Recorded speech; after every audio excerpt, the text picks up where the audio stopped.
Okay, so by now, if you chose, some of you wrote the problems down. Did anyone not write them down? I'm just curious. Okay, correct. All right, so that is a choice for yourself to make. How many of you would agree, are we still doing some of the same concepts today that we did the very first week of school? And you're right, but how would you know that? Well, that's true too, but what did we discuss the first 3 weeks of physical science? Velocity and acceleration. Okay? So with that, do we see some of them variables in this problem? So what we had learned the first 2 weeks of August, we're still utilizing and placing into what we're learning now, which is forces. Okay? So we're going to actually do this bottom problem first. Sometimes that happens. I just say, oh, I better include this as well, because this also pertains to what it is that we're learning as well. It says, if 14 passengers are in, I'm not going to talk over you people, all right? I'm not going to talk over you, and I don't want to talk down to you. Does that make sense? Because what does it mean if you're talking down to someone? That means it's kind of degrading, isn't it? But we don't want to treat you like elementary students. We want to treat you like young adults.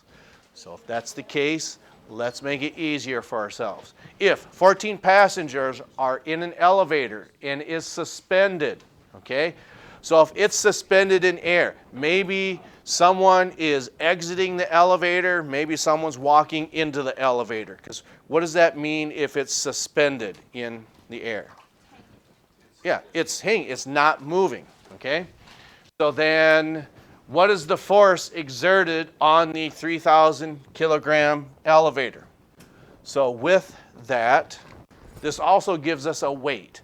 Forces are weights, because everyone has a force exerted on them that gives them that essential weight.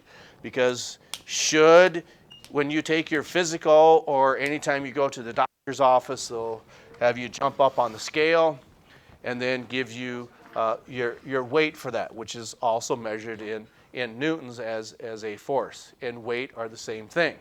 So when we do this, it's like we're asking, so what's the weight of that elevator? So it's suspended in the air.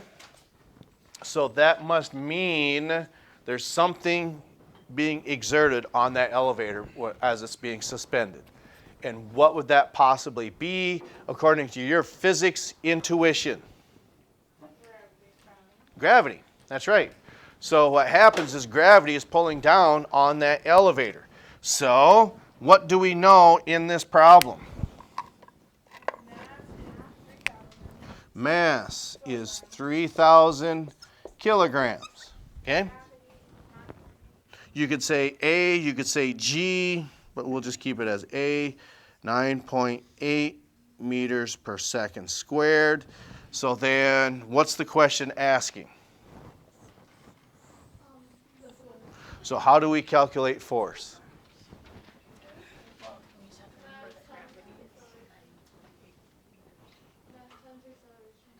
Okay, so if you know two of the variables in our force formula, we can calculate the force. Okay, so how would we go about doing that?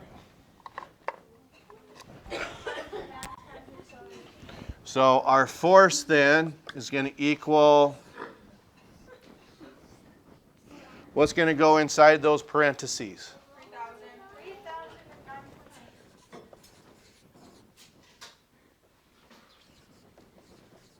Okay. You said 3,000 and 9.8. Oh, and 9.8. Oh, okay. Yeah. I was just seeing if anybody was paying attention. Okay. What's that, selective hearing? I don't know. Sure, we'll go with that. So what do you get when you multiply those two numbers together?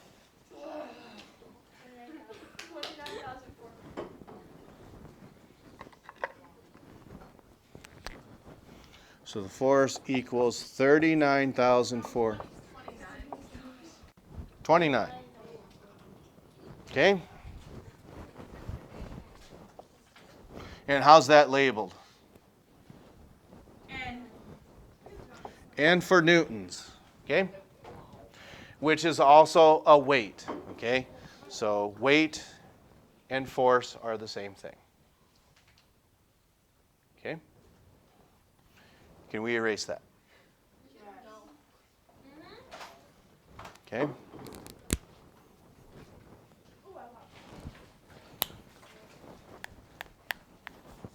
You just said no. Okay. All right, so that does it for that bottom question. Now, what's odd to think about that is when we talk about, per se, accelerations from your last chapter exam, how is it that we refer to accelerations? It's a change of speed or what? Can be. But what happens when you change direction? Okay? Yeah, it's up or down. So you can also have a negative value for that because can accelerations be negative? Yeah. Negative forces then as well. Okay. So who thinks they got a pretty good idea on how to solve this top one? Because how many times you suppose we've gone over similar problems, maybe not this exact one. Okay? Do you want to work on it on your own?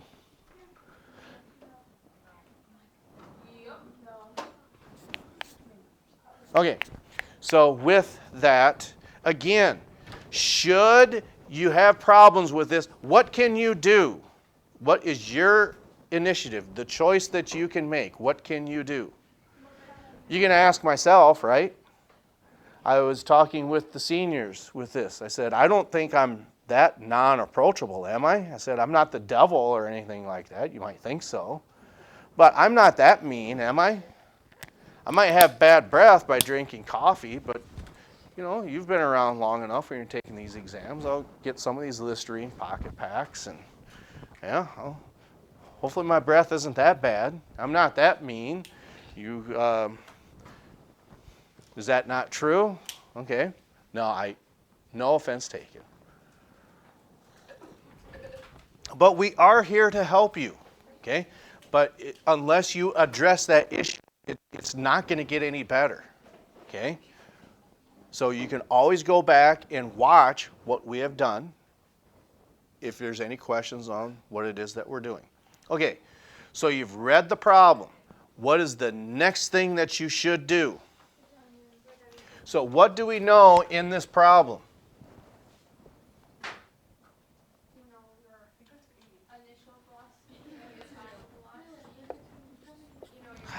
Darn it.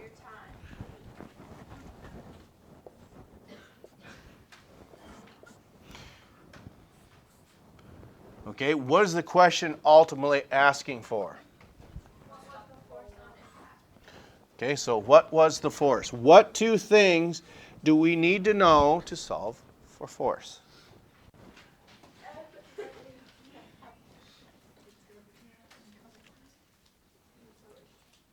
So we know how to do this? You want to come up here and show us? Why not? Oh, well then what might be a good idea then? Or just follow along with what we're doing. That might be a good idea too. I mean, I'm just speculating. I don't think that's a bad idea. The potential problem with this is, you said we've got two velocities here. There's one here, one here. How do you know which one's which? Okay, so then not only that, was moving at this before impact. So if it was moving that fast before impact, you must have had something that happened after impact. Okay, so then that 41, is that the final or initial? I heard both. Which is it? to your initial velocity. Okay? So if that's the initial, our final has to be 58. Okay? What else do we know in this problem? Time was what? Okay? Do we know anything else? Okay? And that's just a product.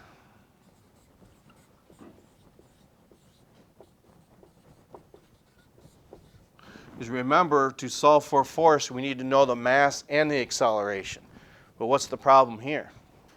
We don't have either one of them. So you do have choices. Do you need to solve for the acceleration first or the mass first? You can do the acceleration. You can do the mass first as well. Okay, so since we heard acceleration first, okay, that's what we'll solve for first. The acceleration we don't know. The mass we don't know. And finally, the force we don't know. All right, so what does the acceleration formula tell us to do?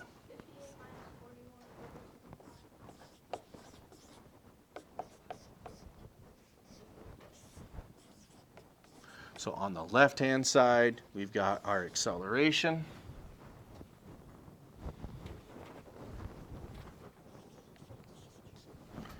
Okay, so then what comes first, dividing or subtracting these first? So I believe that's what, 17? So our acceleration then is what? 7.9? Okay.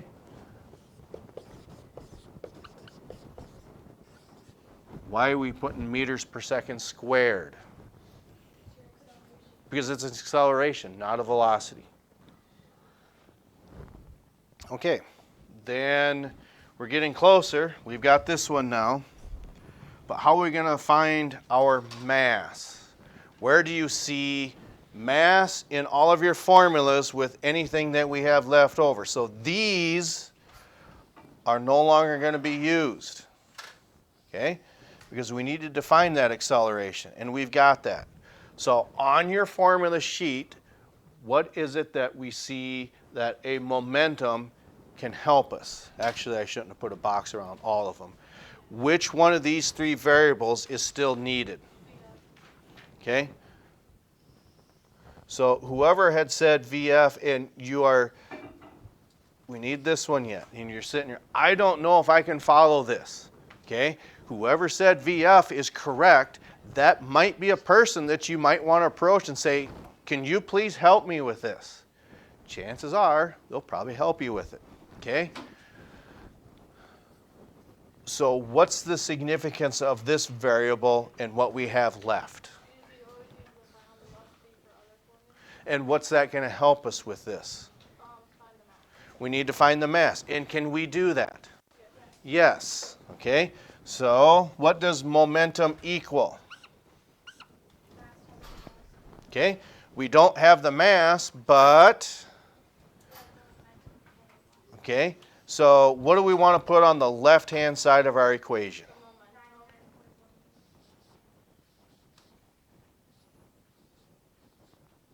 Okay?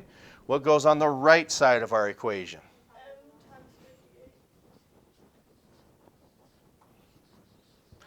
So we need to get m all by itself. How do we go about doing that? By?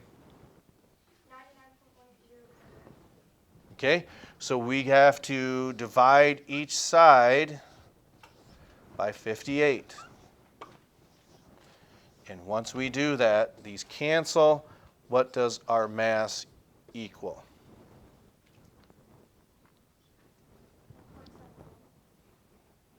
It's probably going to be 171? 1,710. Okay? There's no point there, audience. Okay. So now that we have our mass, We found our acceleration. Now what can we solve for? What we were originally looking for, our force. Okay? Is there questions out there? 99,180. 99,180 divided by 58 is a 1710, right on the money. Meters per second. Oops, that's not right. Kilograms. So this times our 7.9. 13,509.